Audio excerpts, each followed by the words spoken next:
கோகுலத்தில் வாழும் மக்கள் பாரம்பரியமாக இந்திரனை வழிபட்டு வந்தனர். ஆனால் கிருஷ்ணனோ இயற்கை சக்திகள் தான் தெய்வம், எனவே மக்கள் அனைவரும் இயற்கையை வழிபட வேண்டும் என்று நினைத்தார். ஆகவே மக்களிடம் பசுக்கள், விலங்குகள் மற்றும் கோவர்த்தன மலையை வழிபட வேண்டும் என்று கூறினார். கிருஷ்ணரின் உண்மையான நோக்கம் மக்களின் வழிபாடு இயற்கையின் மீது இருக்க வேண்டும் என்று கிருஷ்ணர் நினைத்தார். கோகுலவாசிகள் தன்னை வழிபடவில்லை என்று இந்திரன் மிகுந்த கோபம் கொண்டார்.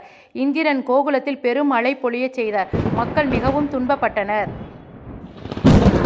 ஆனால் கிருஷ்ணனோ கோவர்த்தன மலையை தூக்கி மக்களுக்கு நிழல் கொடுத்து மழையிலிருந்து மக்களை காப்பாற்றினார். கோவர்த்தன மலையை தூக்கி மக்களை கிருஷ்ணன் காப்பாற்றியதன் மூலம் இயற்கை மிகப்பெரிய சக்தி, இயற்கையை காக்க வேண்டும் என்றும் இயற்கையே நமக்கு உணவு, நீர் முதலான அனைத்தையும் தருவதால் நாம் இயற்கை வளங்களை பாதுகாக்க வேண்டும் என்று மக்களுக்கு அறிவுறுத்தினார் கிருஷ்ணர். மற்றும் இந்திரனுடைய அடக்குமுறையை அழித்து இயற்கையோடு இணைந்து வாழ மக்களை வலியுறுத்தினார் கிருஷ்ணர். மேலும் பழைய கெட்ட பழக்க வழக்கங்கள் ஒளிந்து நன்மை உண்டாக கொண்டாடப்படும் நாளே போகியாகும்.